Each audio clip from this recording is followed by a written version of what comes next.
Chapter 26. I wake with a jolt. I think I've just fallen down some stairs in a dream, and I bolt upright, momentarily disoriented. It is dark, and I'm in Christian's bed alone. Something has woken me, some nagging thought. I glance over at the alarm clock on his bedside. It is 5 in the morning, but I feel rested. Why is that? Oh, it's the time difference. It would be 8 a.m. in Georgia. Holy crap, I need to take my pill. I chamber out of bed, grateful for whatever it is that has woken me. I can hear faint notes from the piano. Christian is playing. This I must see. I love watching him play. Naked, I grab my bathrobe from the chair and wander quietly down the corridor, slipping on my robe and listening to the magical sound of the melodic lament that's coming from the great room. Shrouded in darkness, Christian sits in a bubble of light as he plays, and his hair glints with burnished copper highlights. He looks naked, though I know he's wearing his PJ bottoms.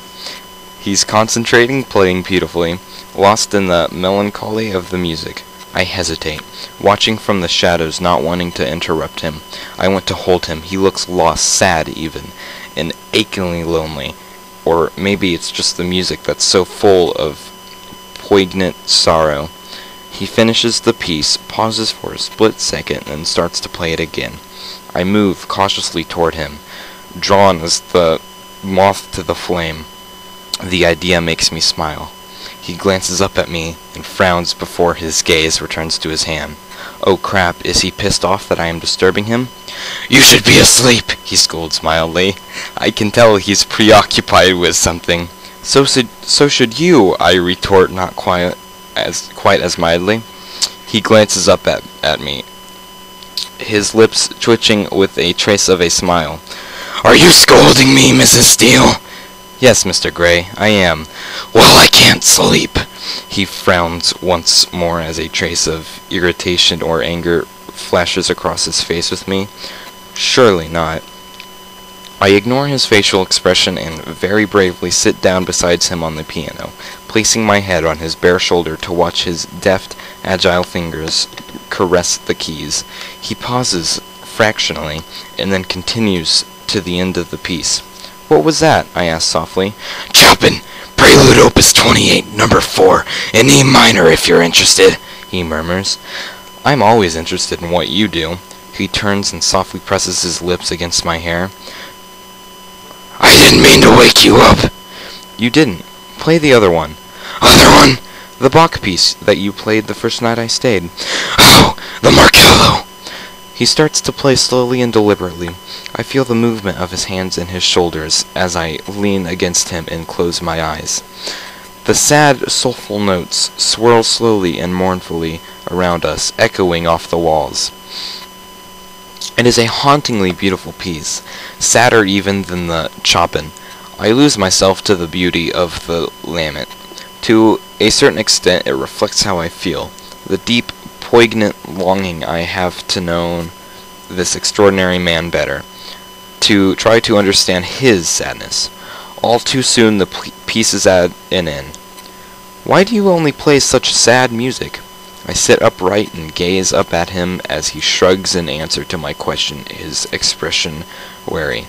"So you were just 6 when you started to play?" I prompt. He nods, his wary look intensifying. After a moment he volunteers, "I threw myself into learning the piano to please my new mother." "To fit into the perfect family?" "Yes, so to speak," he says evasively.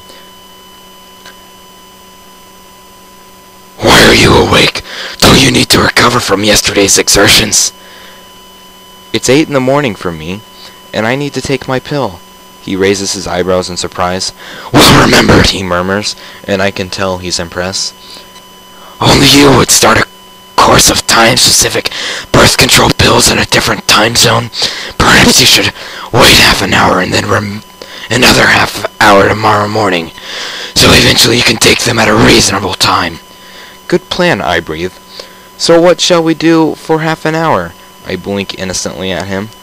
"I can think of a few things." He grins solicitously.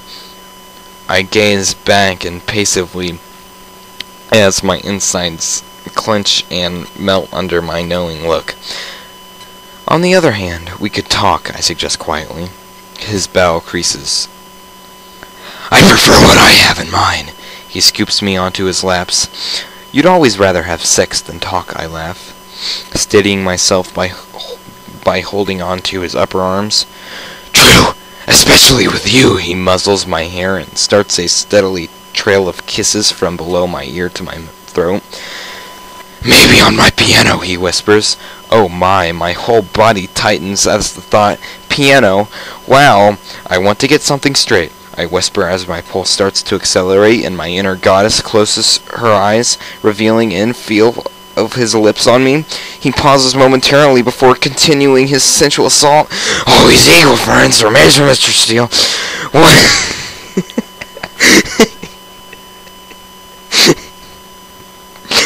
What needs straightening out? He breathed against my skin at the base of my neck, continuing his soft, gentle kisses. Us, I whisper as I close my eyes. What about us? He pauses his trail of kisses along my shoulder. The contract. He lifts his head to gaze down at me, a hint of amusement in his eyes, and sighs. He strokes his fingertips down my cheek. We will continue.